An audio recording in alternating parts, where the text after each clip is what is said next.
Hi guys and welcome back to the channel Deepak Yadav Education. Welcome to the Daily Hindu News and Editorial Analysis of 26th of November 2024. तो guys आज है तारीख 26 नवंबर 2024 और है Tuesday. देखेंगे आज के द हिंदू कंप्लीट न्यूज़पेपर को एनालाइज करेंगे। बट लेक्चर में आगे बढ़ने से पहले अगर आपको इस लेक्चर का पीडीएफ चाहिए तो क्या करना है, सबसे पहले डाउनलोड करना है टेलीग्राम, देन उसके बाद जाके सर्च बॉक्स में टाइप करना Deepak Yadav education UPSC. As you can see guys आपको ये वाला चैनल मिल जाएगा, इस पर क्लिक करना और जाकर इस चैनल को ज्वाइन कर लेना। ज्वाइन करने से फ़ायदा क्या होगा, यहाँ पर आपको डेली बेसिस पे लेक्चर का पीडीएफ मिल जाता है, डेली करंट अफेयर के वीडियो का पीडीएफ मिल जाता है और डेली बेसिस पे बहुत सारे डिजिटल नोट्स मिल जाते हैं। नाउ बढ़ते हैं आगे बढ़ने से पहले हमेशा की तरह हम लोग अपने लेक्चर को एक मैप के क्वेश्चन के साथ स्टार्ट करेंगे। तो आज आप सभी को मैप में जाकर देखना है पोबीतोरा वाइल्ड लाइफ सेंचुरी को कहाँ पर है एग्जैक्टली लोकेटेड, इसको अच्छे से मैप में देखना। देन उसके बाद आकर नीचे कमेंट सेक्शन में टाइप करना, जिससे कि आप लोग इसको लंबे समय तक याद रख पाओगे। मैं आपको बता दूं आज का जो सेशन है बहुत ही ज़्यादा इंपॉर्टेंट होने वाला है। आशा है आपने आज का न्यूज़पेपर देखा होगा, समझा होगा कौन कौन से टॉपिक हमारे लिए रेलिवेंट हैं। नहीं पता है तो आज के सेशन में आपको पता चलेगा। डेली बेसिस पे आपकी न्यूज़पेपर रीडिंग की एक हैबिट डेवलप होती है, समझ में आता है कि किस तरीके से हम अखबार को पढ़ना होता है।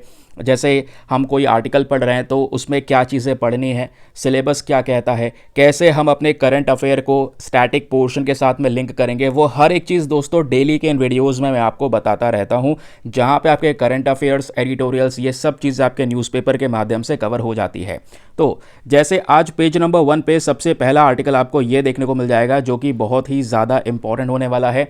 और यहाँ पे बात हो रही है हमारे पार्लियामेंट के विंटर सेशन के बारे में। तो कल बहुत ही ज़्यादा इश्यूज़ क्रिएट हो गए पार्लियामेंट के सेशन के समय पर, जिसकी वजह से उस सेशन को एडजर्न करना पड़ गया।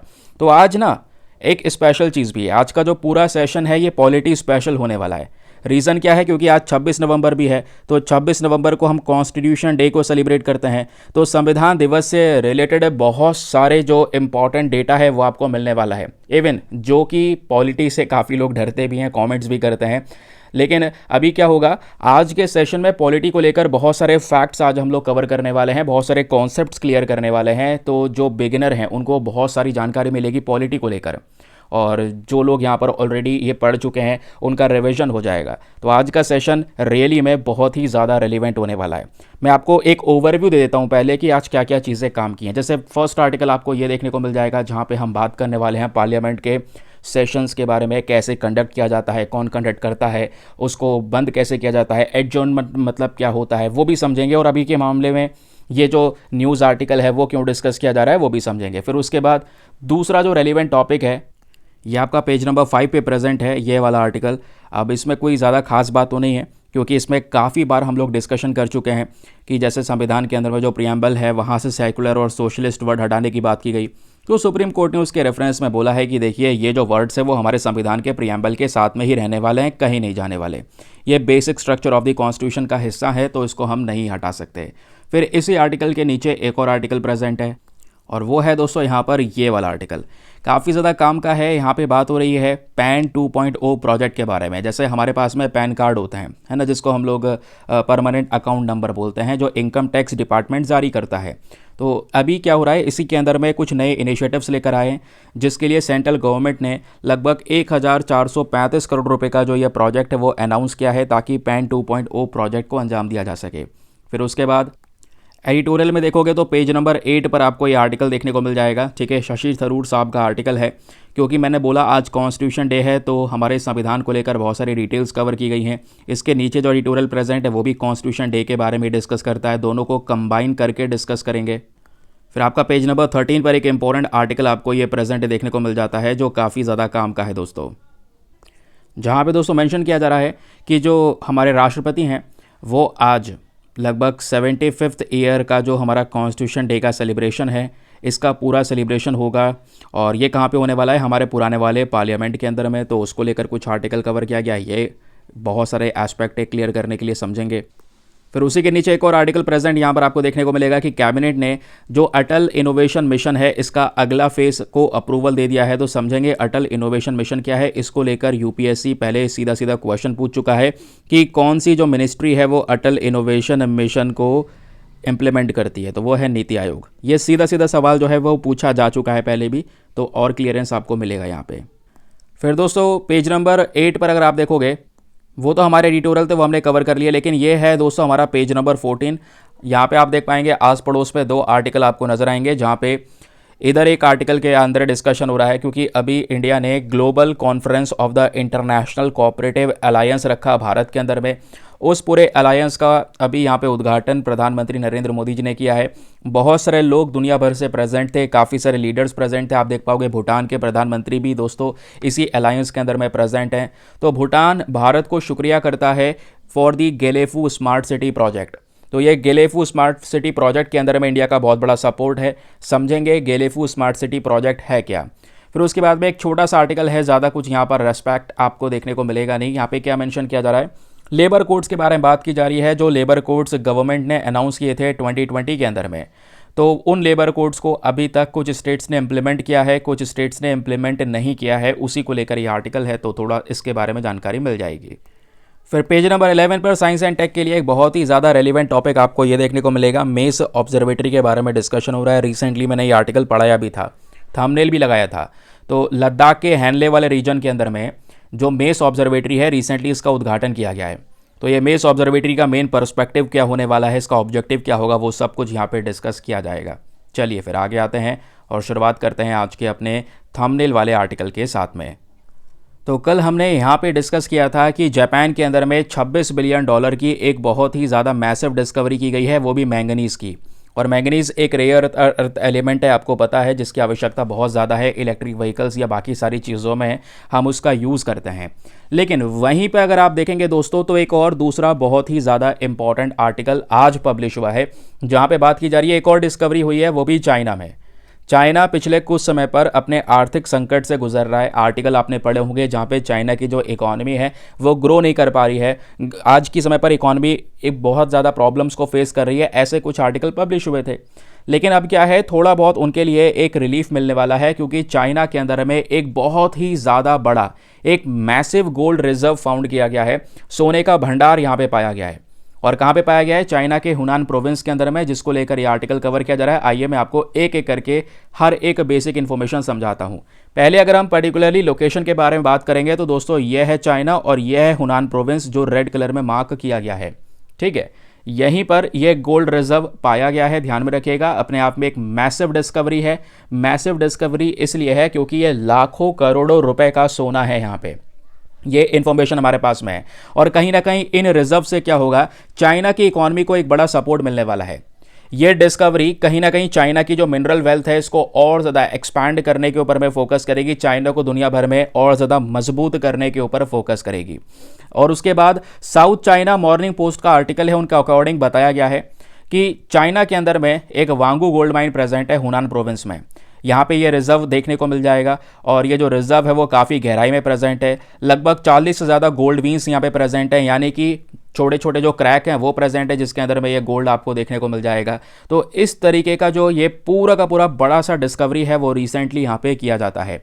उतना ही नहीं, उसके अलावा जो हुनान प्रोविंशियल जियोलॉजिकल इंस्टीट्यूट है, इनके अकॉर्डिंग एक इन्फॉर्मेशन बताई गई है कि जो टोटल गोल्ड रिजर्व्स हैं इस माइन के अंदर में, वो अभी तक लगभग 300 टन्स के आसपास थे। लेकिन अभी जो नई डिस्कवरी हुई है, इस नई डिस्कवरी में इस भंडार के अंदर में 1000 टन से ज़्यादा सोना प्रेजेंट है।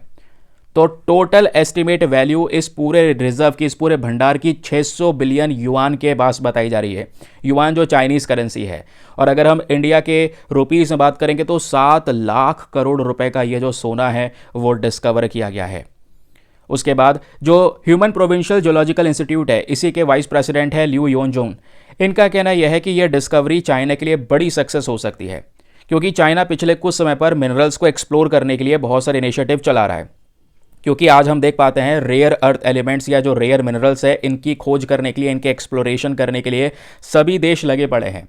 जिसको ज़्यादा मिनरल्स मिल जाएंगे उसी के लिए बेहतर रहने वाला है अपनी इकॉनमी को ग्रो करने के लिए। चाहे वो हम लिथियम की बात कर लें, उसका यूज़ इलेक्ट्रिक व्हीकल्स में होता है, तो ये मिनरल्स बहुत ज़रूरी हैं। तो चाइना की रणनीति बढ़िया काम कर रही है। चाइना ने बहुत सारा पैसा लगाया है इवन इस पूरे एक्सप्लोरेशन के अंदर में। तो इन्वेस्टमेंट क्या है, उसका रिटर्न, एक बड़ा रिटर्न अचानक से ये हमारे सामने आया है। पिछले कुछ समय पर देखेंगे तो चाइना के अंदर में गोल्ड की डिमांड तेजी से बढ़ी भी है, इकॉनमी को एक बड़ा झटका लगा, फिर उसके बाद में उनकी इकॉनमी बहुत ज़्यादा कह सकते हैं डिसरप्ट हो गई। आज उन्होंने फोकस करना शुरू किया कि हम क्या करेंगे, लगातार पैसा लगाने वाले हैं, क्योंकि इन्होंने 2021 से लेकर 2025 तक का एक डेवलपमेंट प्लान चला रखा है, जिसमें इनका मेन पर्पज़ है कि हम मिनरल को एक्सप्लोर करने के लिए, अपने देश में जगह जगह खोज करने के लिए रिसर्च और डेवलपमेंट के ऊपर में यहाँ पर पैसा खर्च करेंगे। और ये पैसा जो इनका खर्चा क्या है वो साल ब साल बढ़ता चले जा रहा है। 1.27 लाख करोड़ के आसपास यहाँ पर इनका इन्वेस्टमेंट है, जहाँ पर वो केवल मिनरल को एक्सप्लोर करने के लिए खर्च रहे हैं। समझ रहे हैं? तो इसकी वजह से क्या हो रहा है, जो रिजर्व्स है वो बढ़ते भी नजर आ रहे हैं, क्योंकि इनका पीछे मेहनत भी है, इन्वेस्टमेंट भी है। और आज केवल गोल्ड की बात नहीं हो रही, गोल्ड के साथ साथ इन्होंने पिछले कुछ सालों में, चाहे वो ऑयल हो या नेचुरल गैस हो या दूसरे रेयर अर्थ एलिमेंट्स हो, इन सब की बड़ी बड़ी मैसिव डिस्कवरीज यहाँ पर की हैं। तो याद रखिएगा, आने वाले समय पर और भी काफ़ी सारी डिटेल्स यहाँ पे पब्लिश होंगी, तो पता होना चाहिए। चलिए आगे आते हैं, लेकिन आगे बढ़ने से पहले एक इंपॉर्टेंट इन्फॉर्मेशन, अगर आप लोग हमारे पेड ग्रुप्स को ज्वाइन करना चाहते हैं तो आपके पास में बढ़िया मौका है इसको ज्वाइन करने के लिए। यहाँ पर आपको डेली करंट नोट्स के PDF वगैरह प्रोवाइड करवाए जाते हैं। फॉर एग्जाम्पल, जैसे अभी आपने देखा, जो भी डिटेल्स हमने डिस्कस की है, आगे बहुत सारी डिटेल डिस्कस करेंगे। ये एक सिंपल से PDF में आपको प्रोवाइड करवाई जाती है, एक ऐसा PDF जिसका प्रिंट आउट वगैरह आप निकलवा सकते हैं, एक ऐसा PDF जो हिंदी और इंग्लिश दोनों भाषाओं में होता है। इवन एक ऐसा ग्रुप आपको ज्वाइन करवा दिया जाएगा जहां पे करंट अफेयर का सभी कंटेंट डेली बेसिस पे अपलोड हो रहा है। डेली यहां पे आपको डेटा मिल जाता है, PDFs मिल जाते हैं, आपका स्टोरेज का कोई दिक्कत नहीं होता। आराम से किसी भी तारीख का PDF उठाओ, डाउनलोड करो, पढ़ो, डिलीट करो, अनलिमिटेड ऑप्शंस आपके पास में अवेलेबल हैं। और पता है, ग्रुप को ज्वाइन करने का फ़ी पेमेंट बहुत ही ज़्यादा मिनिमम है, just 499 for the lifetime access. जब तक आपका सिलेक्शन ना हो जाए तब तक आप 499 में इस ग्रुप को ज्वाइन करके रख सकते हैं। ज्वाइन करने के लिए करना क्या है, व्हाट्सएप पर जाना, यहाँ पर आपको एक नंबर दिया गया है 8534873368। इस नंबर पर मैसेज कर देना कि I want to join this group. वहाँ पे आपको रिप्लाई मिलेगा, पेमेंट का प्रोसेस दिया जाएगा, और उससे ज़्यादा इंपॉर्टेंट आपको डेमो वीडियो का लिंक भी मिलेगा। आप पूरे डेमो वीडियो को अच्छे से चेक कर सकते हैं, देख सकते हैं कि मुझको कहाँ पर क्या फ़ायदा होगा, और अपने आप को कंप्लीटली सेटिस्फाई करने के बाद में जाकर ये इन्वेस्टमेंट कर सकते हैं। बाकी दोस्तों, ये गारंटी है कि आप जब इन्वेस्टमेंट करेंगे कुछ दिनों बाद आपका अमाउंट रिकवर हो जाएगा, या आपको खुद फील हो जाएगा, लेकिन बेनिफिट्स आपको आगे मिलते रहेंगे। तो चलिए फिर आते हैं अपने नेक्स्ट आर्टिकल की तरफ। अगला आर्टिकल बहुत ही ज़्यादा काम का आपको देखने को मिल जाएगा, ये वाला GS पेपर नंबर 2 पॉलिटी के साथ में आप इसको लिंक कर सकते हैं। तो दोस्तों, आपको पता है पार्लियामेंट के अंदर में सेशन होते हैं, और इस समय पर चल रहा है विंटर सेशन। तो नवंबर दिसंबर में हर साल विंटर सेशन चलता है, इस बार भी चल रहा है। तो मंडे में ये जब सेशन शुरू हुआ, सभी लोग पहुँचे, जितने भी यहाँ पे पार्लियामेंट के मेंबर्स हैं, है ना, या ओपोजिशन पार्टी के मेंबर्स हैं, जब सबको लोग पहुंचे तो डिबेट वगैरह होती है। तो इन्होंने एक मैटर उठाया गौतम अडानी का। रिसेंटली आपको पता है गौतम अडानी के ऊपर में USA की कोर्ट की साइड से बहुत सारे एलिगेशंस लगाए गए हैं, है ना, फ्रॉड का एलिगेशन लगा है, उसके अलावा ब्राइबरी का इल्ज़ाम लगा है, और इसी केस को पूरी तरह से पार्लियामेंट के अंदर में उठाया जाता है ओपोजिशन पार्टीज़ की साइड से, और उन्होंने डिमांड की है कि भाई एक जॉइंट पार्लियामेंट्री कमेटी बनाई जाए। एक ऐसी पार्लियामेंट्री कमेटी होगी जिसका मेन काम होगा वो इसी अडानी एलिगेशंस के ऊपर में पूरा का पूरा एक इन्वेस्टिगेशन करेगी। लेकिन होता क्या है, इसको लेकर, डिबेट्स को लेकर क्या होता है, ज़्यादा ही यहाँ पर हड़कंप मच जाता है, और आपस में इतना ज़्यादा कह सकते हैं डिबेट को लेकर इतना डिसरप्शन हो जाता है कि वो जो मैटर था वो डिबेट करने के लायक बचता नहीं है। तो उस वजह से क्या होता है कि जो ये हाउस है इसको एडजर्न कर दिया गया। अभी मैं आपको बताऊंगा, डोंट वरी, कि एडजर्न का मतलब क्या होता है, समझ में आ जाएगा। तो जब एडजर्न कर दिया गया तो आज कोई मीटिंग होने वाली है नहीं, आज पार्लियामेंट की कोई बैठक नहीं है, ये बैठक अब सीधा कल होने वाली है।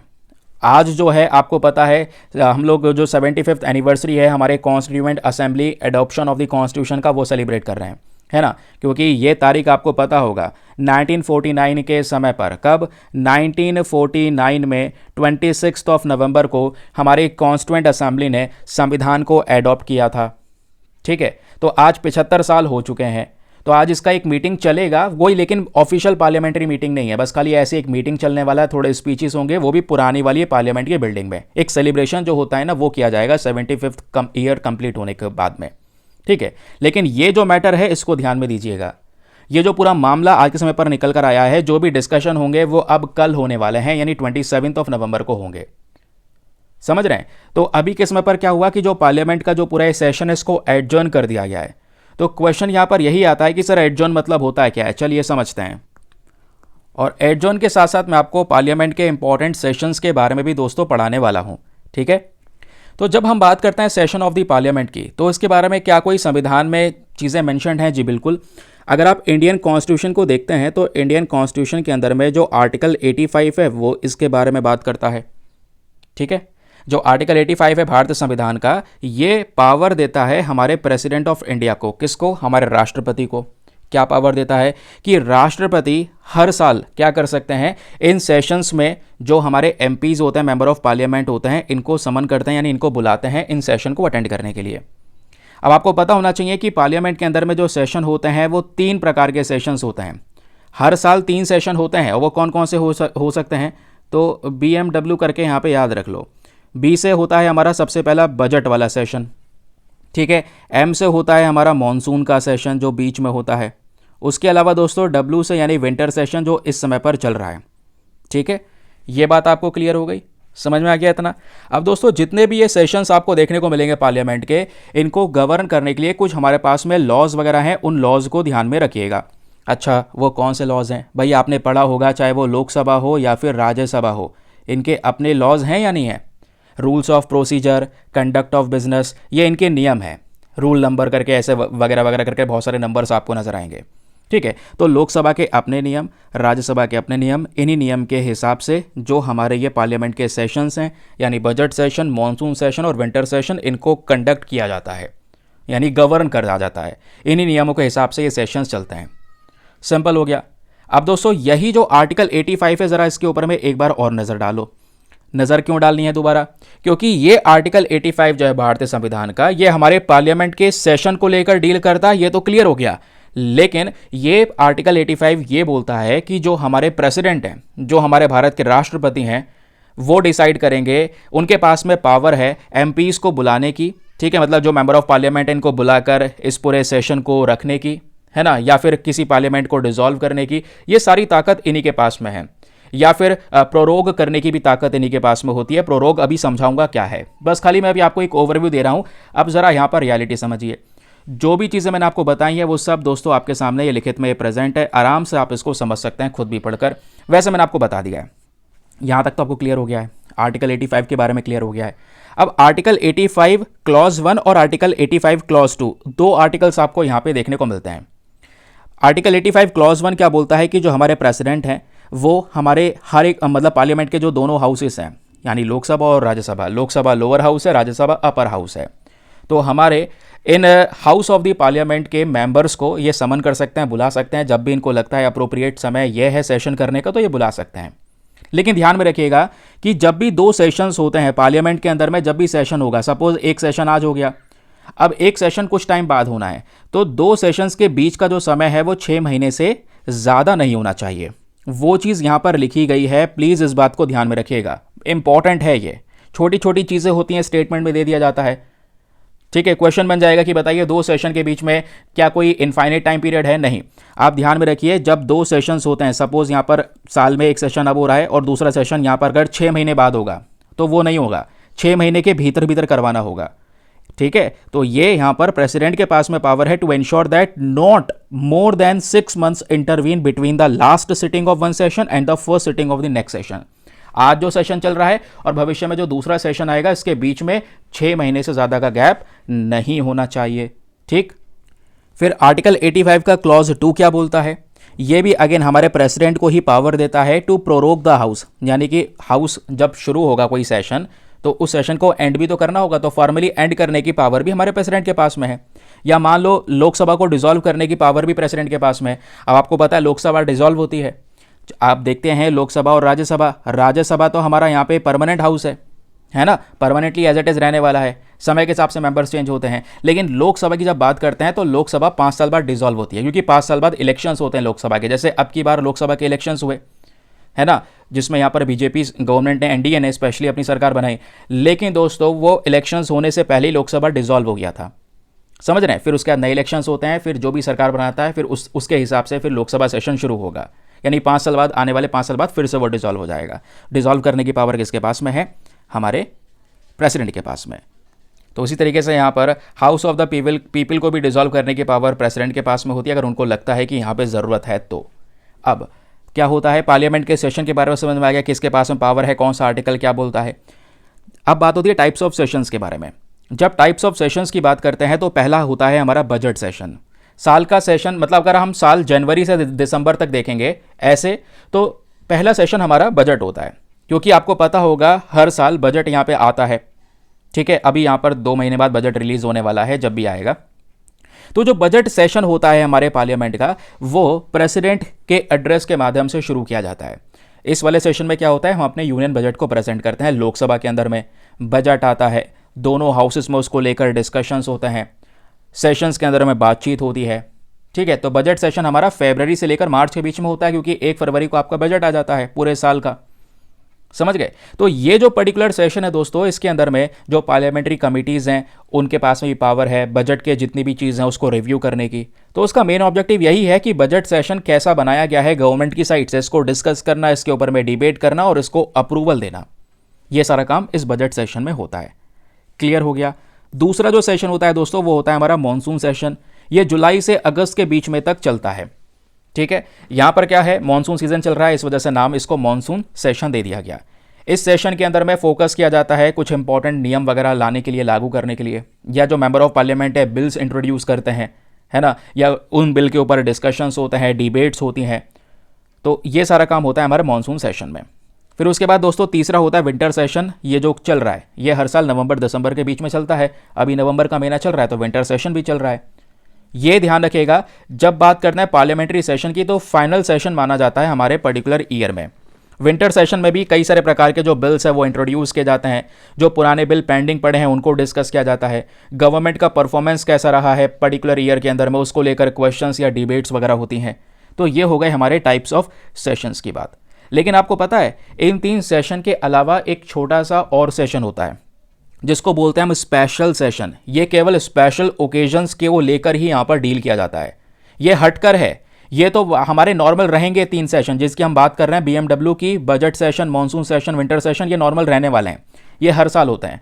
स्पेशल सेशन दोस्तों किसी स्पेसिफिक पर्पस के लिए ही लाया जाता है, ठीक है। तो सरकार यहाँ पर किसी स्पेशल सेशन को कंडक्ट कर सकती है, लेकिन ध्यान में रखिएगा ये काफ़ी ज़्यादा यूनिक होता है। ये बजट, मॉनसून, विंटर सेशन की तरह नहीं है कि मान लो कोई अलग से कोई बड़ा मैटर आ चुका है उसके ऊपर में सेपरेट डिस्कशन करना है, तो कोई सिंगल एजेंडा को डील करने के लिए स्पेशल सेशन को कंडक्ट किया जाता है।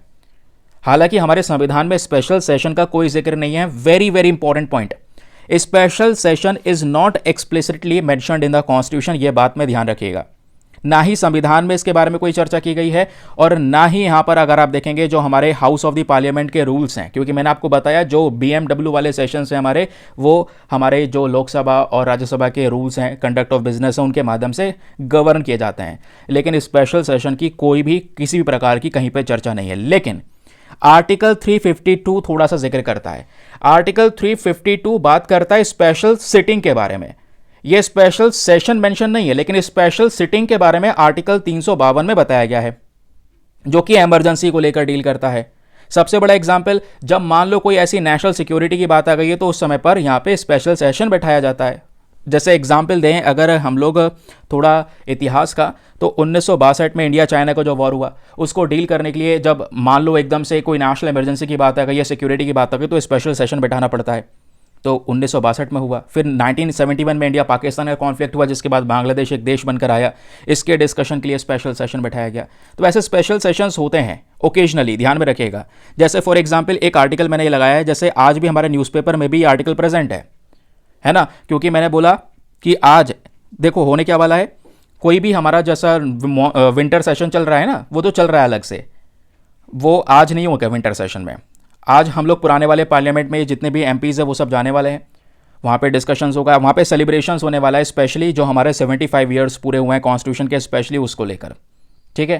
तो इसके लिए जो जॉइंट सेशन है वो यहाँ पे बैठा रहा है, और जो हमारी प्रेसिडेंट है द्रौपदी मुर्मू जी, ये इस पूरे स्पेशल सेशन को एड्रेस करने वाली हैं। कहाँ पे? पुराने वाली पार्लियामेंट की बिल्डिंग में। और पुरानी वाली पार्लियामेंट की बिल्डिंग कौन सी है? यही अपनी गोल वाली। अभी तो इसके आगे ट्रायंगुलर शेप में ये नई वाली पार्लियामेंट है, ये पुरानी वाली है पीछे वाली, ठीक है। चलिए आगे आते हैं। क्लियर हो गया। अब दोस्तों सेशंस ऑफ द पार्लियामेंट को शेड्यूल कौन करता है? भाई प्रेसिडेंट बुला लेंगे, ठीक है, इसकी शेड्यूल वगैरह, टाइम कब आना है, कौन सी तारीख को आना है, डेट वगैरह कौन तैयार करता है? तो ध्यान रखिए, पार्लियामेंट का सेशन शेड्यूल करने वाली बॉडी हमारी वो है CCPA, that is cabinet committee on parliamentary affairs. Parliament के जितनी भी एक्टिविटीज़ हैं उनको मैनेज करने के लिए पर्टिकुलर कमेटी है।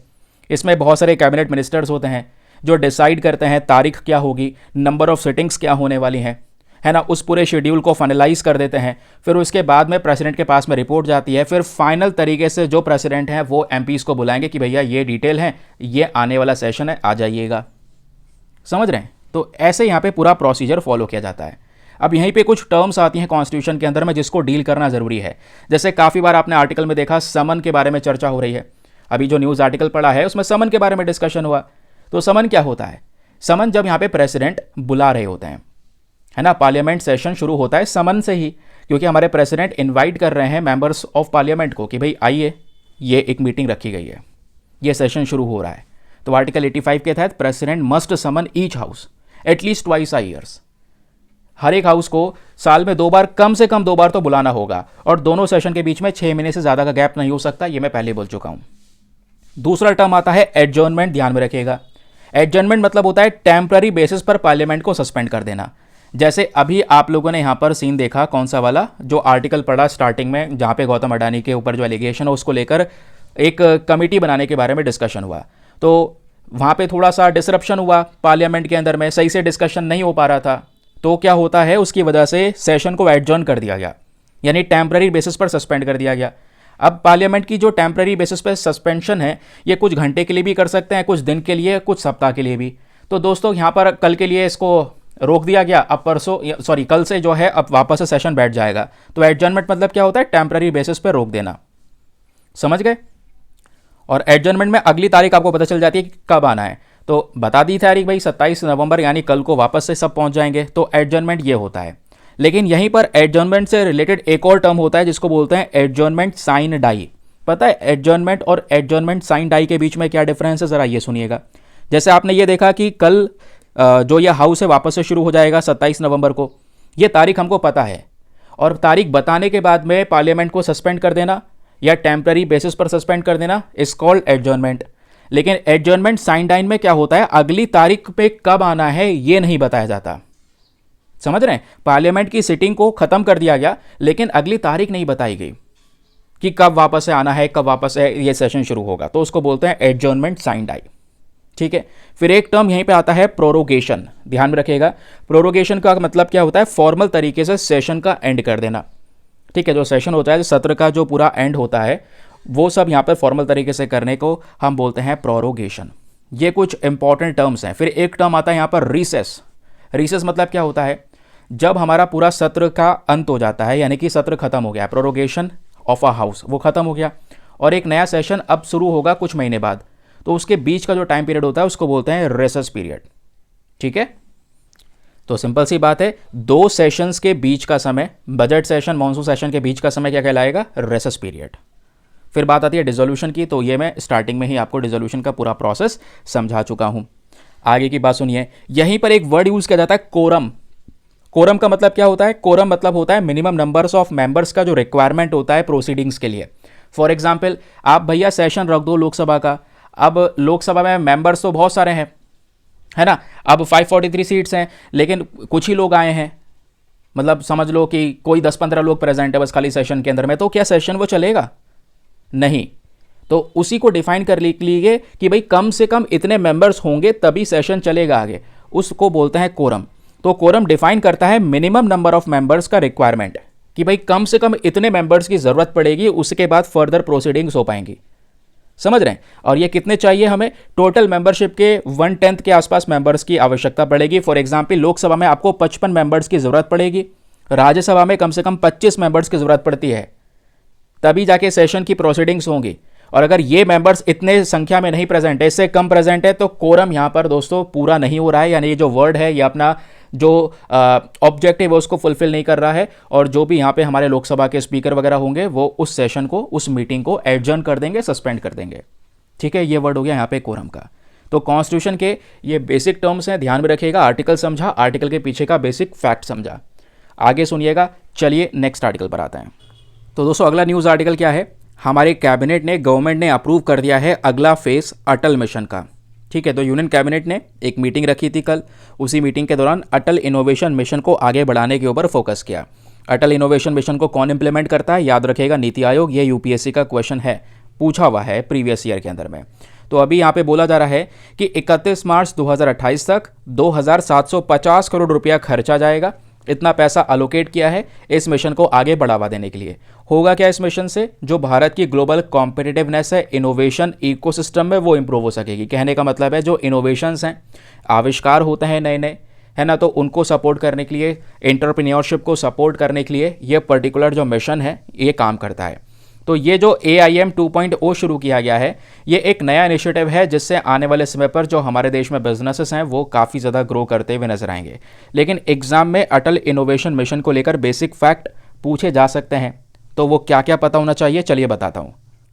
बस खाली एक पेज का डेटा है आपके सामने, इतना यहाँ पे ध्यान में रखिएगा, यही 4-5 पॉइंट। सबसे पहले ये इनिशिएटिव या ये मिशन का मेन पर्पस क्या है। ये गवर्नमेंट का इनिशिएटिव है जहां पर हम नए नए आविष्कार और अपने देश में जो एंटरप्रेन्योरशिप है, लोग यहां पर थोड़ा बिजनेस माइंडेड बन पाएँ, ऐसी चीज़ को प्रमोट करना, ये मेन पर्पस है इस मिशन का। इस मिशन को 2016 में सेटअप किया गया था, तब शुरुआत की गई। ऑब्जेक्टिव आपको पता चल गया कि भाई ऐसा इकोसिस्टम बनाना जहाँ पे लोगों का एक दिलचस्पी रहे नए इनोवेशंस, नए आविष्कार करने के ऊपर में।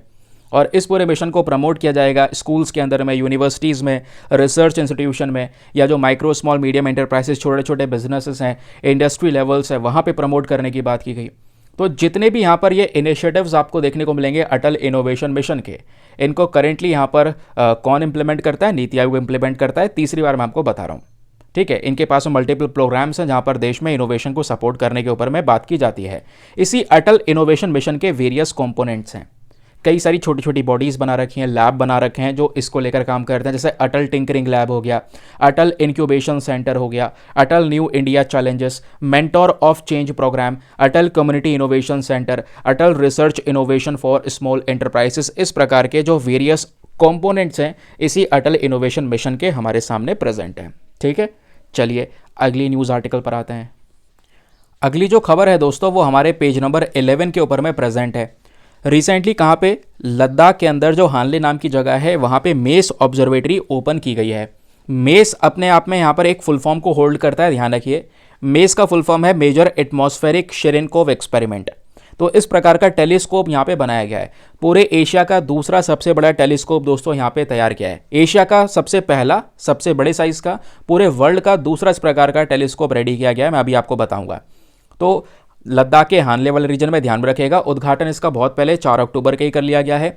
और आज ये कहाँ पे लोकेटेड है, हमारे समुद्री स्तर से यानी कि सी लेवल से लगभग 4.3 किलोमीटर की ऊंचाई पर, यानी काफ़ी हाइट पर है। लद्दाख भी हाइट पर है, पहाड़ी रीजन है, वहाँ पे ये प्रेजेंट है। और इसका मेन काम क्या होने वाला है, चलिए वो मैं आपको बताता हूँ। इस आर्टिकल में ज़्यादा कुछ नहीं बताया गया है। अब आर्टिकल से इन्फॉर्मेशन निकाल के अपने नोट वगैरह तैयार करना ये आपके लिए ज़रूरी है, क्योंकि भविष्य में ये न्यूज़पेपर दोबारा उठाओगे नहीं। जो उठाओगे वो अपने नोट्स उठाओगे जो आपने तैयार कर रखे हैं, जहाँ से क्वेश्चन बनेंगे। तो वो चीज़ें मैं आपको यहाँ पे करके दे रहा हूँ। आपका टाइम बहुत ज़्यादा बच जाता है, तो आराम से वीडियोज़ को देखने के बाद में अपने स्टैटिक पोर्शन की तैयारी पर लग जाओ। ज़्यादा कोई फालतू टाइम वेस्ट इधर उधर करने की आवश्यकता है नहीं। तो इसी बात में दोस्तों आपको यहाँ पर मेस ऑब्जर्वेटरी के बारे में पता होना चाहिए।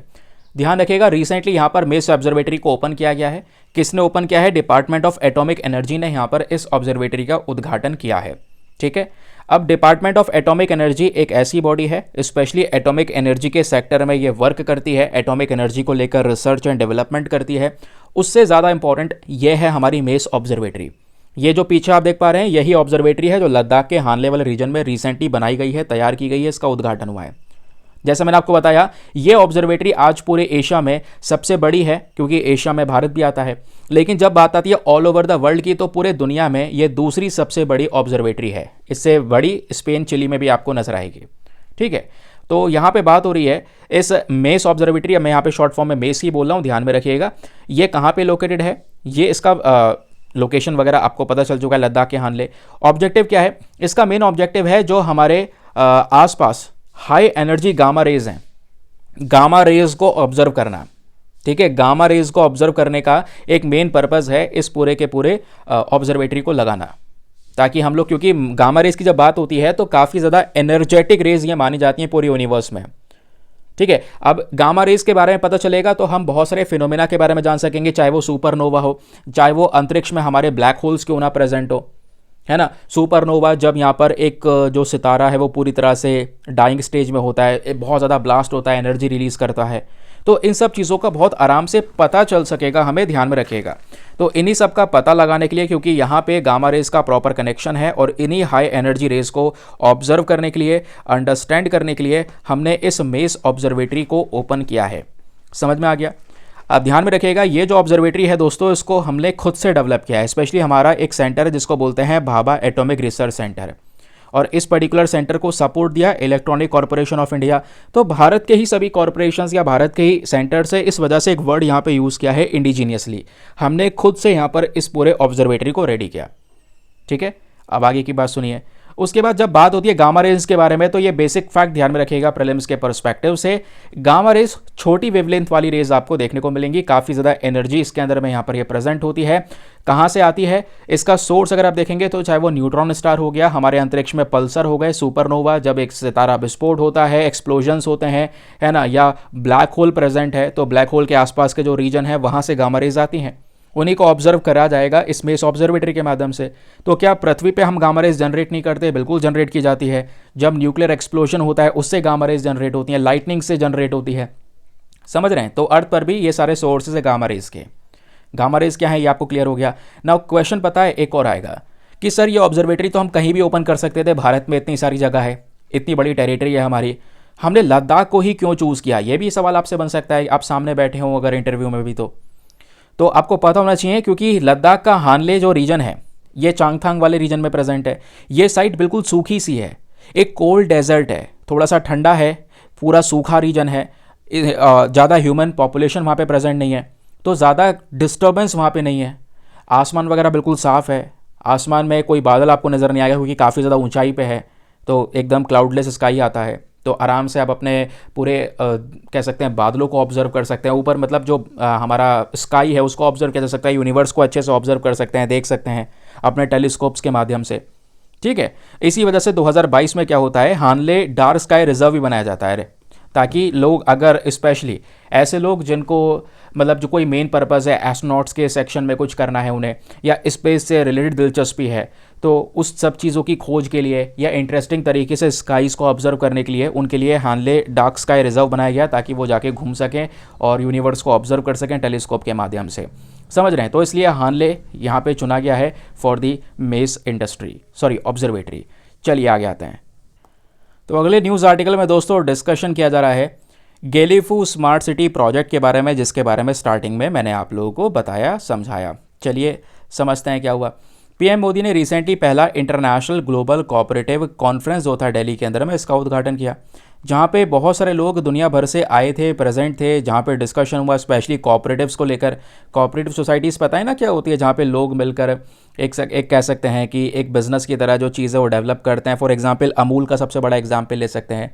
अमूल भी यहाँ पर एक कोऑपरेटिव है, जहाँ पे लोग हैं बहुत सारे, वो दूध का प्रोडक्शन करते हैं, आके अमूल को देते हैं। तो इस तरीके से कोऑपरेटिव सोसाइटीज़ को प्रमोट करने के लिए ऐसा एक कॉन्फ्रेंस हुआ है, जिस कॉन्फ्रेंस के अंदर में भूटान के प्रधानमंत्री भी प्रेजेंट हैं। ये फोटो आपके सामने है, जहाँ पे पीएम मोदी भूटान के पीएम शेरिंग तोब्गे के साथ में इस पूरे कॉन्फ्रेंस का उद्घाटन कर रहे हैं। तो यहीं पर दोस्तों जो शेरिंग तोब्गे हैं, इनका कहना यह है कि इंडिया का जो सपोर्ट है भूटान के प्रति वो मैसिव है। ठीक है, इसको कभी भूला नहीं जा सकता। और आज के समय पर भूटान में एक सिटी डेवलप की जा रही है जिसका नाम है गेलेफू स्मार्ट सिटी, और उस सिटी को नाम दिया गया है ज़ीरो कार्बन सिटी का, कि वहाँ पे इंडस्ट्रीज़ वगैरह डेवलप की जाएंगी, लेकिन ऐसी जो कि ज़ीरो कार्बन इंडस्ट्रीज़ होंगी, जो पोल्यूशन बिल्कुल भी नहीं करेंगी। इस तरीके का सिटी का जो डिज़ाइन है वो तैयार किया गया है, ताकि यहाँ पर इस पूरे जगह को एक हब बनाया जा सके, नॉलेज का, टेक्नोलॉजी का, फिनांस का, है ना। तो इस सिटी को डेवलप करने में भारत का एक बहुत बड़ा सपोर्ट है। उस चीज़ का यहाँ पे प्रशंसा की है भूटान के पीएम ने। इनका कहना यहाँ पर यह है कि इंडिया एक one of the most supportive country है। दुनिया भर के चाहे किसी भी कंट्री को देख लो, उसको भारत ने सपोर्ट किया है, चाहे वो एक दुश्मन की तरह भी क्यों ना हमें ट्रीट कर रहा हो। चाहे एग्जाम्पल टर्की का हो, टर्की ने बार बार कश्मीर के मुद्दे पे पाकिस्तान को सपोर्ट किया, लेकिन यहाँ पर जो इंडिया का कॉन्सेप्ट है वसुधैव कुटुंबकम का, उसमें हम लोगों ने टर्की के अंदर में जो भूकंप आया, उस भूकंप के अंदर में अपने खुद के लोगों को भेजा वहाँ पे सपोर्ट करने के लिए, बहुत सारा रिलीफ प्रोवाइड करवाया। ठीक है, तो ऐसे कुछ सारी चीज़ें आपको यहाँ पे नज़र आएंगी। वो चीज़ें यहाँ पे भूटान के जो प्राइम मिनिस्टर है उनकी साइड से भी ऐसा उनके बातों में झलका। अब बात ये आती है कि लगभग 3000 के आसपास जो डेलीगेट्स हैं वो यहाँ पे आए हुए थे। 1000 रिप्रेजेंटेटिव्स आपको देखने को मिलेंगे, अलग अलग 100 देशों से प्रेजेंट थे। तो इस पूरे इवेंट के अंदर में ये सभी लोग आए, जहाँ पे कोऑपरेटिव्स को लेकर एक प्रॉपर तरीके से जो डिस्कशन है वो रिसेंटली होता है। लेकिन एक जो गौर फरमाया जा रहा है इस पूरे पर्टिकुलर आर्टिकल के ऊपर में, वो है आपके गेलेफू वाले स्मार्ट सिटी के ऊपर में। तो गेलेफू स्मार्ट सिटी क्या है, चलिए मैं आपको इसके बारे में बताता हूँ। तो दोस्तों ये है गेलेफू स्मार्ट सिटी प्रोजेक्ट। ये जो प्रोजेक्ट है एक बहुत बड़ा इकोनॉमिक कॉरिडोर होने वाला है, जो हमारे south Asia, south east Asia को जोड़ेगा, भारत के नॉर्दर्न ईस्टर्न स्टेट्स के साथ में, इंडिया के साथ में कनेक्टिविटी प्रोवाइड करवाएगा। क्योंकि ऑब्वियस सी बात है, भूटान एक बड़ी बाउंड्री शेयर करता है भारत के साथ में। अगर आप लोग ये वाला मैप देखेंगे तो आपको ये नज़र आएगा, हमारा पड़ोसी देश है भूटान, है ना। कैपिटल इनकी हो गई थिम्पू, तो हमारे नॉर्थ ईस्टर्न वाले रीजन से बाउंड्रीज को ये शेयर करता है। तो एक बढ़िया इकोनॉमिक कॉरिडोर हमको प्रोवाइड करवाएगा। उसके अलावा ये जो प्रोजेक्ट है इसका मेन पर्पज़ है इसमें ज़ीरो एमिशन इंडस्ट्रीज़ को इंक्लूड किया जा सके, ऐसी इंडस्ट्री जो किसी भी प्रकार का कोई पोल्यूशन नहीं करती हैं। इस प्रोजेक्ट का मेन पर्पज़ है कि स्पेशल एडमिनिस्ट्रेटिव रीजन बनाया जा सके, जो अलग अलग लॉज के माध्यम से चलेगा। इस प्रोजेक्ट का मेन पर्पज़ है पूरी तरह से भूटान के इस पर्टिकुलर शहर को डेवलप किया जा सके। गवर्नमेंट ऑफ इंडिया ने और गवर्नमेंट ऑफ भूटान ने दोनों ने मिलकर इस पर अग्री भी किया है कि ये पहली इंडिया भूटान रेलवे लाइन शुरू करेंगे, जो सीधा वो रेलवे लाइन गेलेफू तक जाएगी। तो इसमें कनेक्टिविटी मिलेगी भारत के साथ में, है ना। और स्पेशली भूटान हमारे साथ में ट्रेड कर सकेगा।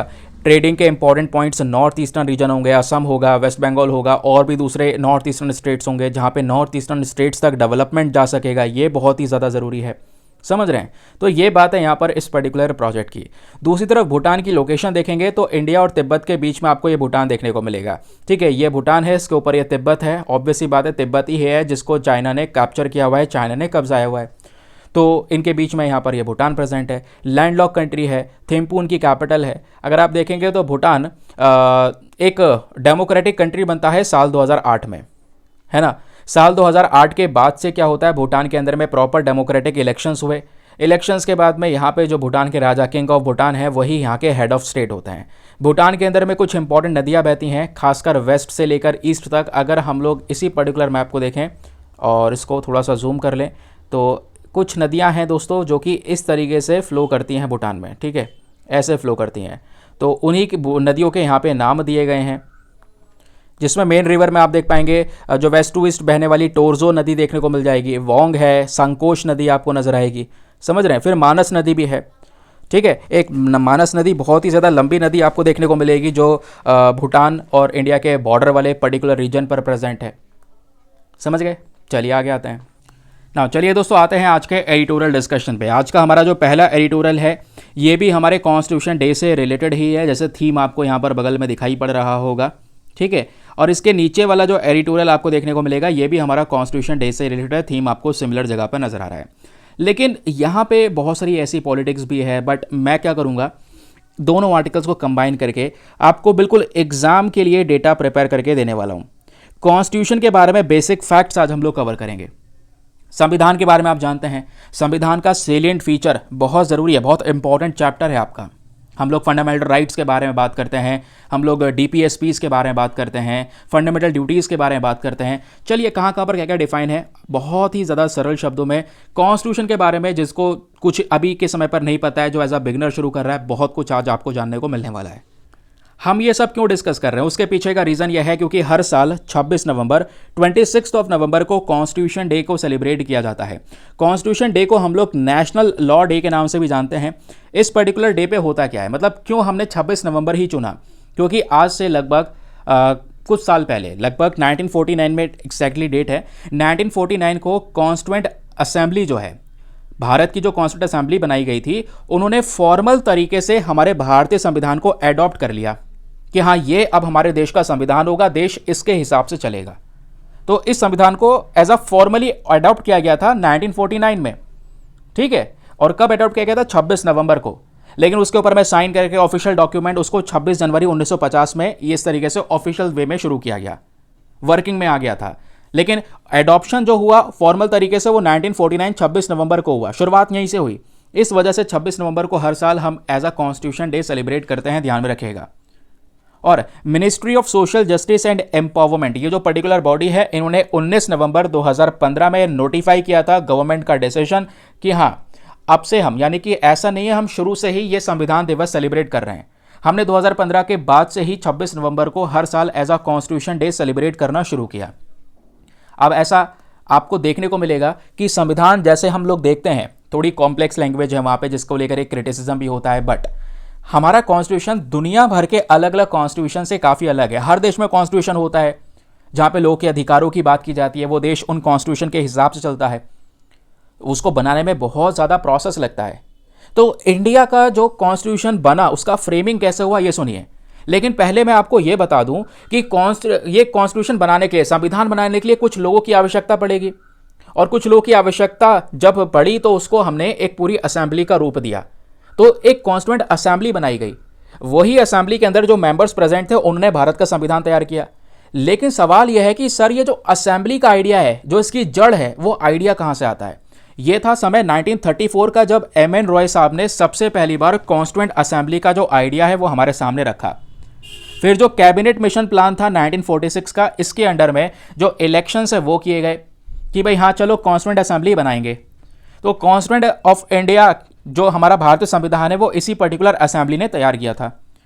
ठीक है, इस असेंबली में अगर आप देखेंगे तो अलग अलग 13 कमेटी बांट दी गई, और उन 13 कमेटियों को अलग अलग काम दिया गया कि भाई आप जो संविधान के अंदर में चीज़ें बनाएंगे, आप इस चीज़ से रिलेटेड डेटा रखेंगे, आप इस चीज़ से रिलेटेड बातें यहाँ पर बताने वाले हैं। तो इस तरीके से 13 कमेटी बना दी गई, और 13 में से 8 कमेटी तो बड़े साइज वाली कमेटी थी, जिनको मेजर टॉपिक्स दिए गए डील करने के लिए, और बाकी जो बची वो छोटी छोटी माइनर कमेटीज़ थी। जब बात आती है मेजर कमेटीज़ के बारे में, तो सबसे पहली कमेटी है ड्राफ्टिंग कमेटी। तो हमारे संविधान को बनाने की प्रक्रिया यहाँ से शुरू हो गई। कॉन्स्टिट्यूएंट असेंबली को काम दिया गया, कमिटीज़ बढ़ गई, 8 कमेटियाँ मेजर बन गई, बाकी हमारी माइनर कमेटी बन गई। टोटल ऐसे 13 कमेटीज़ हैं। तो जो पहली कमेटी आई ड्राफ्टिंग कमेटी, और ड्राफ्टिंग कमेटी का काम हमारे बी आर अम्बेडकर जी को दे दिया गया। फिर दूसरी थी यूनियन पावर कमेटी, इसका काम जवाहरलाल नेहरू जी को दे दिया गया। फिर उसके बाद union constitution committee, again Jawaharlal Nehru ji को दिया गया। फिर प्रोविंशियल कॉन्स्टिट्यूशन कमेटी वल्लभ भाई पटेल जी को दिया गया। Advisory committee on fundamental rights, minorities and tribal and excluded areas. Fundamental right, minorities, अल्पसंख्यक लोग जो हैं, ट्राइबल एरियाज जो हैं, इन सब का जो पूरा मामला है वो वल्लभ भाई पटेल जी को दिया गया, उसके ऊपर एडवाइस देने का काम। फिर उसके बाद rules of procedure committee Rajendra Prasad ji को दी गई। स्टेट्स कमेटी की बात करेंगे जवाहरलाल नेहरू जी को दी गई। उसके अलावा स्टीयरिंग कमेटी राजेंद्र प्रसाद जी को दी गई। तो इन सब ने मिलकर इन कमेटी को लीड किया, और अपने जो यहाँ पर जो चीज़ें निकल कर आई वो सामने प्रस्तुत किया, जिन सबको कंपाइल करके भारतीय संविधान तैयार हुआ।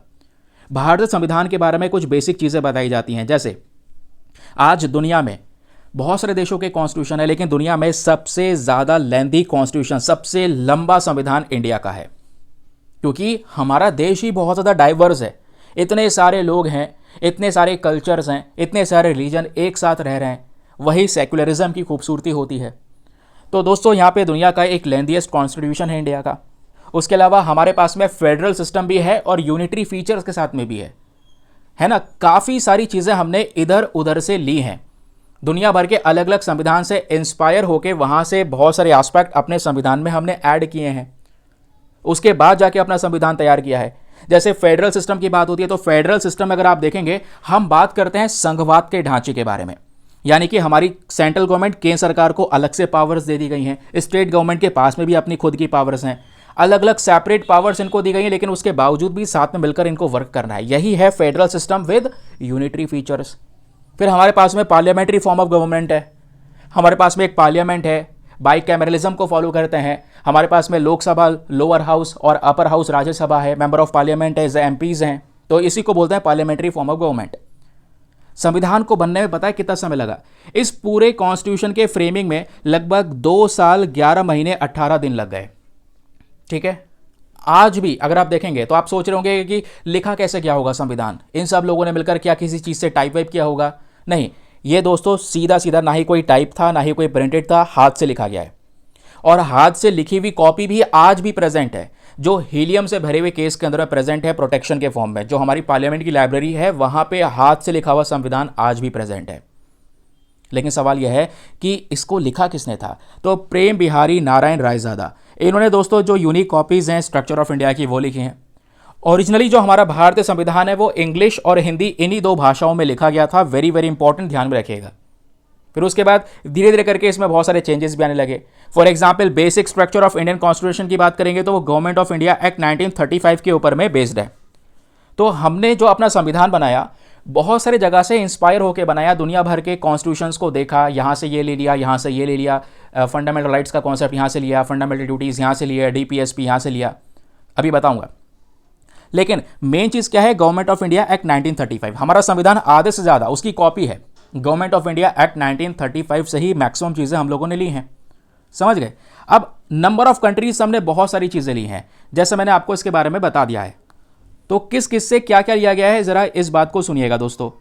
पहली चीज़, गवर्नमेंट ऑफ इंडिया एक्ट 1935, इसको नहीं भूल सकते। आज मैक्सिमम चीज़ें, चाहे हमारे संविधान में ऑफिस ऑफ गवर्नर की बात हो रही हो, चाहे जुडिशरी की बात हो रही हो, चाहे पब्लिक सर्विस कमीशंस की बात हो, चाहे वो इमरजेंसी प्रोविजंस हो या एडमिनिस्ट्रेशन को लेकर डिटेल्स हो, फेडरल स्कीम हो, ये सारी चीज़ें गवर्नमेंट ऑफ इंडिया एक्ट 1935 से ली गई हैं।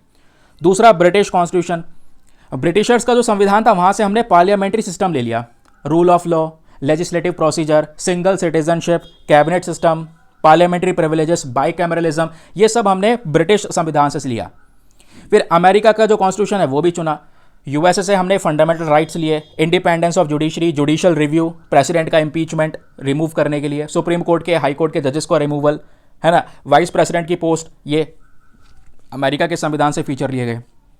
फिर आयरिश कॉन्स्टिट्यूशन ने बहुत कुछ लिया। आज हम डीपीएसपी फॉलो करते हैं, है ना भाई। फंडामेंटल राइट्स के बाद में आपके डीपीएसपी के बारे में जिक्र हुआ हुआ है ना। जैसे आर्टिकल 12 से 35 तक आपका जो है फंडामेंटल राइट्स है, लेकिन फिर उसी आर्टिकल 36 के बाद, मतलब 35 के बाद 36 आया, तो 36 से लेकर 51 तक आपके डीपीएसपी हैं, directive principles of state policy, वो हमने आयरिश कॉन्स्टिट्यूशन से लिया। तो उसके अलावा राज्यसभा के मेंबर्स का नॉमिनेशन, है ना, प्रेसिडेंट के जो इलेक्शन का मेथड होता है, वो सब हमने आयरिश कॉन्स्टिट्यूशन से लिया। फिर यहीं पे कनाडा का संविधान भी आता है। कैनेडियन कॉन्स्टिट्यूशन से दोस्तों हमने स्ट्रॉन्ग सेंटर के फीचर्स लिए हैं कि भाई जो सरकार होगी, हमारी स्टेट गवर्नमेंट भी होगी, है ना, उसके अलावा सेंट्रल गवर्नमेंट भी होगी, लेकिन जो मेन मजबूत सरकार होगी वो सेंट्रल गवर्नमेंट पर होगी। रेसिडुअरी पावर जो सेंट्रल गवर्नमेंट के पास में है, स्टेट गवर्नमेंट का गवर्नर का अपॉइंटमेंट, ये हमने कनाडा की कॉन्स्टिट्यूशन से लिया। फिर ऑस्ट्रेलिया की संविधान से क्या क्या लिया, कंकरेंट लिस्ट की आज हम बात करते हैं, है ना। आप देखते हैं स्टेट लिस्ट, यूनियन लिस्ट, फिर आता है कंकरेंट लिस्ट। तो कंकरेंट लिस्ट वाला कॉन्सेप्ट ऑस्ट्रेलिया के संविधान से लिया गया। फ्रीडम ऑफ ट्रेड, कॉमर्स, उसके अलावा यहाँ पर joint sitting of 2 house of parliament. फिर दोस्तों जो हमारा जर्मनी का वीमार कॉन्स्टिट्यूशन है, यहाँ से फंडामेंटल राइट्स जब इमरजेंसी आएगी तो उस समय पर सस्पेंड करना है, वहाँ से लिया गया। यूएसएसआर जो आज रशिया कहलाता है, वहाँ से फंडामेंटल ड्यूटीज़ का कॉन्सेप्ट लिया गया। सोशो इकोनॉमिक पॉलिटिकल जस्टिस को लेकर बातचीत की गई, प्रियम्बल में वो चीज़ें ऐड की गई। फ्रेंच कॉन्स्टिट्यूशन से हमने लिबर्टी, इक्वालिटी, फ्रेटर्निटी का कॉन्सेप्ट लिया अपने प्रियम्बल में। साउथ अफ्रीका के कॉन्स्टिट्यूशन से दोस्तों यहाँ पर अमेंडमेंट, वेरी वेरी इंपॉर्टेंट। आज संविधान में समय के हिसाब से चेंजेस हो जाते हैं, जिसको बोलते हैं अमेंडमेंट कर देना, संशोधन कर देना।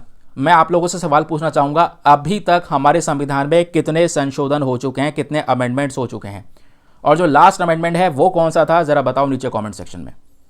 तो साउथ अफ्रीकन कॉन्स्टिट्यूशन से अमेंडमेंट लिया गया, ठीक है। जापानीज कॉन्स्टिट्यूशन से जो प्रोसीजर एस्टेब्लिश बाय लॉ है वो लिया गया। पूरा डिटेल मैंने आपके सामने ये लगा दिया है, आपको मजा आएगा जब आप लोग पढ़ोगे। फिर संविधान को देखोगे दोस्तों तो अलग अलग पार्ट्स में बटा हुआ है।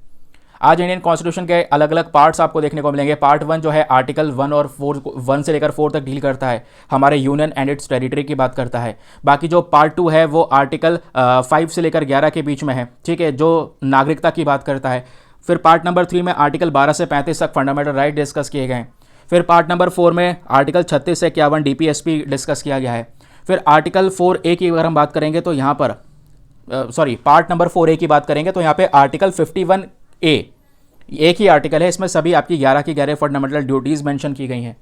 फिर उसी तरीके से पार्ट नंबर 5 में आर्टिकल 52 से लेकर 151 है। फिर ऐसे यहाँ पर पार्ट नंबर 6 है, 7 है, 8, 9, 10, ऐसे आपको दोस्तों वेरियस पार्ट्स देखने को मिल जाते हैं। समझ गए। जो ओरिजिनल कॉन्स्टिट्यूशन था, हमारा ओरिजिनल संविधान था, उसमें 395 आर्टिकल्स प्रेजेंट थे। फिर बाद में संशोधन कर करके संविधान में बहुत सारे चेंजेस हुए, संशोधन हुए, अमेंडमेंट्स हुए, जिसके बाद में नए नए एक्ट आते चले गए। तो यहाँ पर इस तरीके से जो आर्टिकल्स है वो भी इंक्रीज होते चले गए। समझ गए। क्वेश्चन ये है कि सर हमारा संविधान में अगर आप ओरिजिनली देखेंगे, क्योंकि हम लोग आज 26 नवंबर को संविधान दिवस सेलिब्रेट कर रहे हैं। रीज़न यह है क्योंकि हमने 26 नवंबर को ही संविधान को as a official document adopt किया। अब होता यह है कि क्योंकि 1949 में 26 नवंबर को अगर देखेंगे तो उस समय पर जब संविधान ऑफिशियली एडॉप्ट किया गया था तो हमारे पास में एक प्रियम्बल था। प्रियम्बल संविधान के अंदर क्या क्या चीज़ें उसकी एक झलक दिखाता है, ठीक है। फिर उसके बाद में इसी संविधान में 395 आर्टिकल्स हमारे पास में प्रेजेंट थे। और इन्हीं 395 आर्टिकल्स को अलग अलग 22 पार्ट में डिवाइड किया गया। अभी मैं पार्ट आपको बता रहा था ना, पार्ट 1, पार्ट 2, पार्ट 1 आर्टिकल से 1 से लेकर 4 तक डील करता है, part 2, part 3, part 4 fundamental right, DPSP, अभी जो मैंने आपको पढ़ाया है ना। तो ऐसे दोस्तों 22 पार्ट में 395 आर्टिकल्स को डिवाइड किया गया था जब ये ओरिजिनल संविधान आया। लेकिन 2019 के हिसाब से बात करेंगे तो इसमें यहाँ पर प्रियम्बल भी था, फिर 470 आर्टिकल हो गए, उसको हमने 25 भाग में बांट दिया, 12 स्केड्यूल्स हमारे पास में आ गए, क्योंकि लगातार समय के हिसाब से, ज़रूरत के हिसाब से संविधान में बदलाव होता चला गया। करंट का सिनेरियो क्या है वो आपको बताना है कि कितने यहाँ पर इसमें आर्टिकल्स हैं, कितने पार्ट्स और कितने स्केड्यूल्स प्रेजेंट हैं। इतना लेंथी संविधान बना क्यों? क्योंकि इंडिया की डाइवर्सिटी, मैंने बताया ना, बहुत सारे लोग हैं, उनके अलग अलग कल्चर्स हैं, सबके राइट्स के बारे में डिस्कशन करना है। हमारा हिस्टोरिकल फैक्टर भी यहाँ पर एक मैटर करता है, ये आपको देखने को मिल जाएगा, जिसकी वजह से ये इतना लेंथीएस्ट कॉन्स्टिट्यूशन हम लोगों ने तैयार किया। आज हमारे संविधान में बहुत सारे फीचर्स हैं। फीचर्स क्या हैं? हमारे संविधान में कुछ रिजिडिटी भी है और कुछ फ्लेक्सिबिलिटी भी है। आपसे अगर मान लो क्वेश्चन बन जाए कि हमारा संविधान रिजिड है, यानी कि एक तरीके से फिक्स है, या फ्लेक्सिबल है, बताइए, तो कहोगे आप दोनों का मिक्सचर है, दोनों का ब्लेंड है। क्यों? क्योंकि एक तरफ दोस्तों यहाँ पर कुछ ऐसे पार्ट्स हैं जहां पे आपके राइट्स नहीं छीने जा सकते, बेसिक स्ट्रक्चर ऑफ कॉन्स्टिट्यूशन है, या और भी कई सारे प्रोविजन है। लेकिन एक जगह पर ऐसा है जहां पे आर्टिकल 368, कौन सा? आर्टिकल 368 यहां पे पावर देता है संविधान में बदलाव करने की, कुछ चेंजेस करने की। तो भाई ये फिक्स कैसे हो गया? फ्लेक्सिबल तो माना जाएगा जब चेंजेस कर रहे हैं। दूसरी तरफ आपके कुछ राइट्स, चाहे कुछ भी सिनेरियो हो जाए, छीने नहीं जा सकते, तो वो कई जगह पर फिक्स भी है। तो इस चक्कर में बोला यह जाता है कॉन्स्टिट्यूशन एक ब्लेंड है, एक मिक्सचर है रिजिडिटी और फ्लेक्सिबिलिटी का। ये एक इंपॉर्टेंट फीचर है, इसका ध्यान में रखिएगा। फिर एक सबसे अहम फीचर आता है फेडरल सिस्टम विद यूनिटरी बायस। जैसे मैंने स्टार्टिंग में आपको बताया कि भारतीय संविधान में आपको फेडरल सिस्टम वाली गवर्नमेंट नजर आएगी, है ना। अब फेडरल सिस्टम में जैसे मैं आपको बता चुका हूं, हमारी सेंट्रल गवर्नमेंट भी है, स्टेट गवर्नमेंट भी है, और दोनों सरकारों के पास में अपनी पावर्स हैं, डिवीजन ऑफ पावर्स हैं, जो संविधान में लिखी गई हैं। कॉन्स्टिट्यूशन के हिसाब से चलना है, इंडिपेंडेंट जुडिशरी है, लोकसभा राज्यसभा सभी चीजें प्रेजेंट हैं। ऐसा वेरियस डिवाइड हुआ हुआ सिस्टम है, लेकिन सब एक साथ काम कर रहे हैं। यही है फेडरल सिस्टम विद यूनिटरी। अब देखिए, इंडियन कॉन्स्टिट्यूशन में आपको बहुत सारे यूनिटरी और नॉन फेडरल फीचर्स भी नजर आएंगे।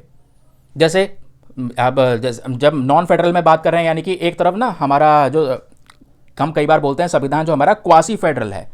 क्वासी फेडरल मतलब आधा फेडरलिज्म के तौर पे चलता है, आधा अगर आप देखेंगे सेंट्रल गवर्नमेंट को फिर भी ज़्यादा पावर मिल जाती है। तो काफ़ी सारी जगह पर इंडियन कॉन्स्टिट्यूशन में आप देख पाओगे large number of unitary system है। फेडरल सिस्टम भी है, यूनिटरी भी है, लेकिन यूनिटरी ज़्यादा है, फेडरल कम है। समझ रहे हैं इस बात को? क्योंकि हमारी सेंट्रल गवर्नमेंट ज़्यादा स्ट्रांग है, सिंगल कॉन्स्टिट्यूशन है, सिंगल नागरिकता है। भाई सिंगल सिटीजनशिप का कॉन्सेप्ट जानते हैं ना। अगर आप भारत के नागरिक हैं, इंडिया की सिटीजनशिप आपके पास में है, तो आप दूसरे देश की सिटीजनशिप नहीं ले सकते। जबकि काफ़ी सारे देश ऐसे हैं जो दो दो देशों की सिटीजनशिप को अलाउ करते हैं कि भाई आप उनके देश के नागरिक हो, फिर भी जाके दूसरे देश की नागरिकता ले लो। ऐसा इंडिया में अलाउ नहीं है। इंडिया में सिंगल सिटीजनशिप फॉलो की जाती है। अगर आप भारत के नागरिक हैं और किसी दूसरे देश में जाके वहाँ की नागरिकता ले लेते हैं, ऑटोमेटिकली आपकी इंडिया की सिटीजनशिप कैंसिल हो जाएगी। समझ रहे हैं? ऐसे फीचर्स हैं। अब आगे की बात सुनिए। जो ये टर्म है ना फेडरेशन, हम बात कर रहे हैं बार बार फेडरल सिस्टम विद यूनिटरी, तो ये जो वर्ड है फेडरेशन, ये कहीं पर भी संविधान में मेंशन नहीं है, बस खाली ऐसे ही बताया गया है कि है क्या ये फेडरेशन। समझ में आ गया? फिर जैसे आप देख पाएंगे कॉन्स्टिट्यूशन में और भी कई सारी भारत की मजबूती को दर्शाया गया है। फॉर एग्जाम्पल आर्टिकल 1 को ही देख लो। आर्टिकल 1 डिस्क्राइब करता है India as a union of states, as a union of states. ध्यान में रखना, सभी राज्यों का एक पूरा यूनियन है, अलग नहीं हो सकते। इंडियन फेडरेशन कोई अग्रीमेंट के माध्यम से नहीं बना है, यानी कि अलग अलग राज्य, ऐसा नहीं है कि जैसे यूएसए में अगर आप देखोगे तो अमेरिका में 50 जो स्टेट्स हैं वो अग्रीमेंट करके जुड़े हुए हैं, टूट भी सकते हैं, है ना। लेकिन यहां पर इंडिया में ऐसा नहीं है। इंडिया में हम इंडिया को as a union of states देखते हैं, जैसे कि ऐसा नहीं है कोई भी राज्य अग्रीमेंट दे के अग्रीमेंट करके भारत से जुड़ा है, नहीं। भविष्य में अगर कोई राज्य चाहेगा कि हम भारत से अलग हो जाएं, ऐसा नहीं हो सकता। उसके पास में कोई ऐसा राइट, कोई ऐसा अधिकार नहीं है। ऐसा आर्टिकल 1 बोलता है, जो भारत की मजबूती, एकता को, या कह सकते हैं टेरिटरी वाइज स्ट्रेंथ को दर्शाता है। फिर उसके बाद इंडिया में पार्लियामेंट्री फॉर्म ऑफ गवर्नमेंट है, वो मैं आपको बता ही चुका हूं। फिर आती है यहां पर एक सबसे खास चीज और सबसे खूबसूरत चीज।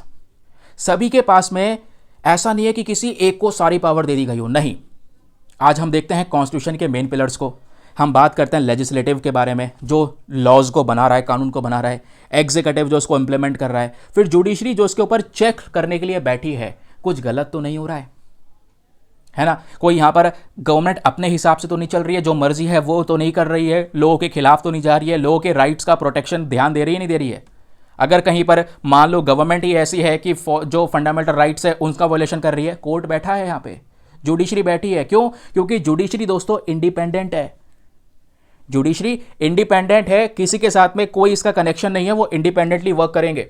लगता है कि भाई यहाँ पे गवर्नमेंट गलत कर रही है इस नियम के हिसाब से या कॉन्स्टिट्यूशन के हिसाब से नहीं चल रही है, जुडिशरी बीच में आएगी, रिव्यू पावर है उनके पास में।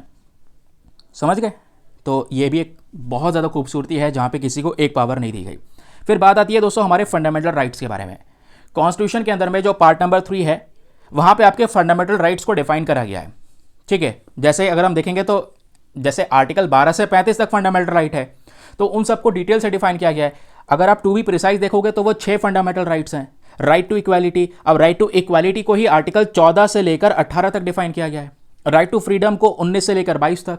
राइट अगेंस्ट एक्सप्लॉइटेशन, जो एक्सप्लॉइटेशन से बचाने का यहाँ पर आपको अधिकार है, मतलब बचाने के लिए आपको पावर मिलती है, हक मिलता है, वो आर्टिकल 23 से 24 तक का है। फ्रीडम ऑफ रिलीजन, आपके पास में खुला छूट है, आप किसी भी रिलीजन को प्रैक्टिस कर सकते हैं, आर्टिकल 25 से 28 के बीच में एक्सप्लेन किया गया है। Cultural and educational right article 29 से 30। Right of constitutional remedies article 32। समझ रहे हैं? तो यह है यहाँ पे फंडामेंटल राइट्स का प्रॉपर तरीके से जो इसको डिफाइन किया गया है। और ध्यान में रखिएगा, fundamental rights are the enforceable by the court. ये वर्ड याद रखना है। रीजन क्या है? आपका अगर फंडामेंटल राइट कहीं पर वायलेट होता है, मान लो गवर्नमेंट आपका जो अधिकार है, आपका मौलिक अधिकार कहीं पर उसको उल्लंघन करती है या उसको वायलेट करती है, आप कोर्ट जा सकते हैं आराम से। कोर्ट जाके यहाँ पर बोलेंगे कि मेरे फंडामेंटल राइट वायलेट हुए हैं, आपको यानी कोर्ट आपके फंडामेंटल राइट की सुरक्षा करने के लिए खड़ा है। इस वजह से कई बार हम बोलते हैं कोर्ट यानी supreme court is the guarantor of the constitution. ठीक है, वो यहाँ पर एक गार्जियन का काम भी करने वाला है, बैठा है कि भाई देखने के लिए, तो आप कोर्ट जा सकते हैं। समझ रहे हैं? ऐसा केस डीपीएसपी में नहीं है। अब डीपीएसपी की बात करते हैं तो यह है directive principles of state policy. एक शानदार सा फीचर है भारतीय संविधान में। बी.आर. अम्बेडकर के अकॉर्डिंग अगर हम बात करेंगे तो पार्ट नंबर 4 में जो हमारा भारतीय संविधान का है उसमें डीपीएसपी को डिफाइन किया गया है। डीपीएसपी की 3 कैटेगरीज हैं, सोशलिस्ट, गांधीयन और लिबरल इंटेलेक्चुअल। जैसे फंडामेंटल राइट्स है ना कि भाई आपके पास में वो सख्त अधिकार हैं, कहीं पर भी उल्लंघन हुआ कोर्ट जाओ, कोर्ट आपको सपोर्ट करेगा, कोर्ट आपके अधिकार की सुरक्षा करने के लिए बैठा है। वैसा डीपीएसपी के साथ नहीं है। These DPSPs are non justiciable, जिसका मतलब है they are not enforceable by the court for their violation. अगर उसका उल्लंघन हुआ भी डीपीएसपी का, आप कोर्ट नहीं जा सकते। समझ गए? फिर उसके बाद क्या आता है? तीसरा फंडामेंटल ड्यूटीज है। अब फंडामेंटल ड्यूटीज को एक ही आर्टिकल में, आर्टिकल 51A के अंदर में डिफाइन किया गया है। लेकिन मैं आपको बताऊं, फंडामेंटल ड्यूटीज जो है ना, जो सिटीजन्स की एक कह सकते हैं कर्तव्य दिखाया गया है, ये हमारे ओरिजिनल संविधान में प्रेजेंट नहीं था। इनको हमने बाद में संविधान में अमेंडमेंट करके प्रेजेंट किया है। जो इंटरनल इमरजेंसी लगी थी 1975 से 77 के बीच में, उसी दौरान 42nd कॉन्स्टिट्यूशनल अमेंडमेंट एक्ट 42वां संशोधन किया गया 1976 में। और जब यह संशोधन हुआ, यह संशोधन में रिकमेंडेशन आता है स्वर्ण सिंह कमेटी का, और उसी कह सकते हैं रिकमेंडेशन के आधार पे क्या होता है, हमने एक फंडामेंटल ड्यूटी को यहाँ पर मतलब जो कॉन्सेप्ट है इसमें इंट्रोड्यूस कर दिया। तो आज फंडामेंटल ड्यूटी है। स्टार्टिंग में केवल 10 फंडामेंटल ड्यूटी थी, लेकिन क्या होता है फिर 46वां संविधान संशोधन होता है और 2002 के अंदर में फिर इसमें एक और फंडामेंटल ड्यूटी ऐड कर दी जाती है। तो पार्ट 4A के अंदर अगर आप देखेंगे, इसके अंदर में क्या है एग्जैक्टली आपकी 11 फंडामेंटल ड्यूटीज़ को डिफाइन किया गया है। 11 आपकी ड्यूटीज़ बताई गई हैं। ये सिटीजन्स को एक रिमाइंडर है कि भाई उनके पास में जो राइट्स हैं, है ना, उनके बारे में वो जागरूक रहें। उनका कुछ कर्तव्य बनता है अपने देश के प्रति, उस चीज़ को फॉलो करना है सोसाइटी के प्रति। ठीक है, तो ये हो गई हमारी फंडामेंटल ड्यूटीज़। फिर कॉन्स्टिट्यूशन में देखेंगे तो एक चीज़ डिफाइन की गई है कि भाई India as a secular state है। अभी यहाँ पर एक आर्टिकल आपने देखा जहाँ पे कोर्ट भी बोलता है कि जो सेक्युलर वर्ड है वो नहीं हटेगा, क्योंकि बोला गया कि सेक्युलर वर्ड शुरुआत में नहीं था। अब आप देखेंगे तो सेक्युलर वर्ड डिफाइन करा गया है। मतलब क्या है, सेक्युलर में क्या हो रहा है कि इंडिया जो है किसी भी पर्टिकुलर, भारत का कोई भी एक ऑफिशियल रिलीजन नहीं है। जैसे काफ़ी सारे देश ऐसे हैं जिनका क्रिश्चियनिटी रिलीजन है, इस्लाम रिलीजन है, लेकिन दोस्तों यहाँ पर अगर हम देखेंगे इंडिया की, तो इंडिया का कोई ऑफिशियल रिलीजन नहीं है, क्योंकि यहाँ पर हम एक सेक्युलर कंट्री हैं। सारे रिलीजन एक साथ रह रहे हैं, सारे रिलीजन को बराबर राइट्स मिले हैं, सब इक्वल हैं यहाँ पर लॉ के नज़र में। तो इंडियन कॉन्स्टिट्यूशन यहाँ पर इस पॉजिटिव कॉन्सेप्ट ऑफ सेक्युलरिज्म को फॉलो करता है, जहाँ पे एक इक्वल रिस्पेक्ट देता है सभी रिलीजन को, सभी रिलीजन्स को इक्वली प्रोटेक्शन देने की बात करता है। फिर बात आते हैं दोस्तों यहाँ पर यूनिवर्सल एडल्ट फ्रेंचाइज की, जिसको आप कई बार डिस्कस भी करते होंगे।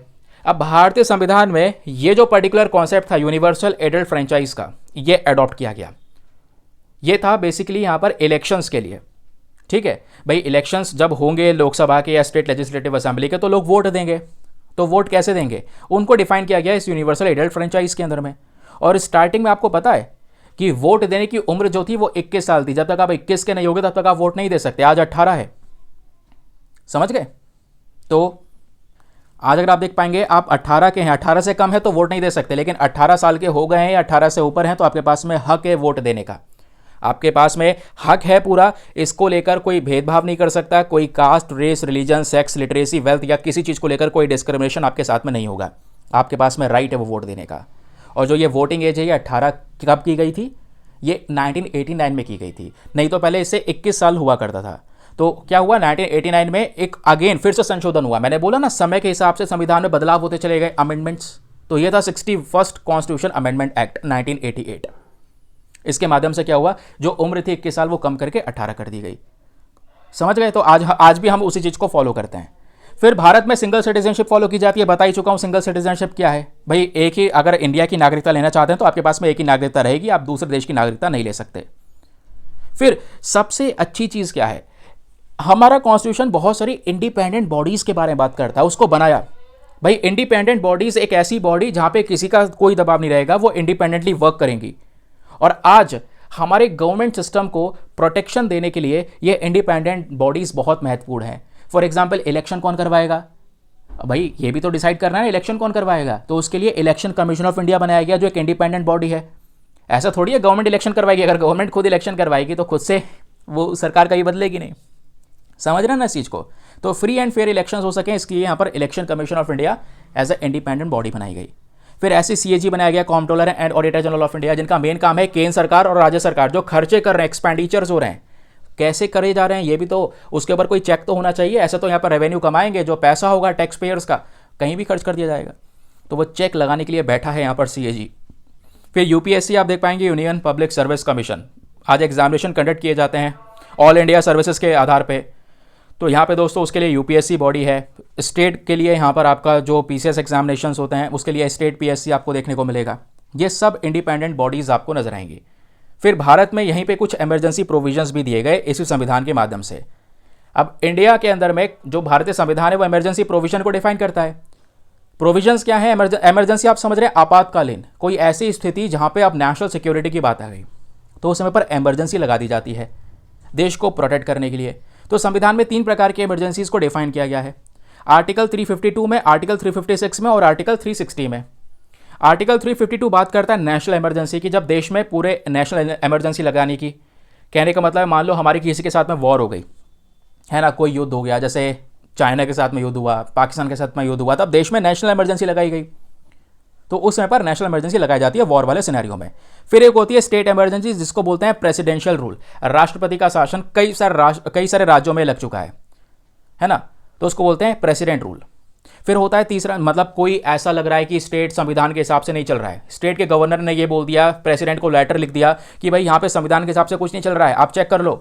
तो प्रेसिडेंट क्या करेंगे, वहाँ पे प्रेसिडेंट रूल लगा देंगे, सरकार वहाँ की खत्म, अब यूनियन गवर्नमेंट यानी प्रेसिडेंट के हिसाब से वो स्टेट चलेगा। समझ रहे हैं। तो ये स्टेट इमरजेंसी होती है। तीसरी होती है फाइनेंशियल इमरजेंसी। फाइनेंशियल इमरजेंसी क्या होती है, जब देश में आर्थिक संकट आ जाए तो फाइनेंशियल स्टेबिलिटी को मेंटेन करने के लिए फाइनेंशियल इमरजेंसी लगा दी जाती है। हमारे देश में नेशनल इमरजेंसी लग चुकी है, स्टेट इमरजेंसी लग चुकी है, लेकिन फाइनेंशियल इमरजेंसी आज तक नहीं लगी है और ना ही चाहेंगे कभी फाइनेंशियल इमरजेंसी लगे। समझ गए। और सबसे इंपॉर्टेंट कॉन्सेप्ट दोस्तों, इंडियन कॉन्स्टिट्यूशन 3 टियर गवर्नमेंट को सपोर्ट करता है। कहने का मतलब क्या है भाई, हम फेडरलिज्म की बात कर रहे हैं, हमारे पास में सेंट्रल गवर्नमेंट है, स्टेट गवर्नमेंट है, ये सभी जगह पर है। दुनिया भर के सभी संविधान इस तरीके के गवर्नमेंट्स को डिफाइन कर रहे हैं। लेकिन इंडिया पहली बार दुनिया में एक नई चीज़ लेकर आया, लोकल गवर्नमेंट। स्टेट गवर्नमेंट के अंडर में जो लोकल गवर्नमेंट है, पंचायत हैं, म्यूनिसिपैलिटीज़ हैं, भाई इनको भी यहाँ पर एक पहचान दी गई, रिकग्निशन दिया गया संविधान के अंदर में।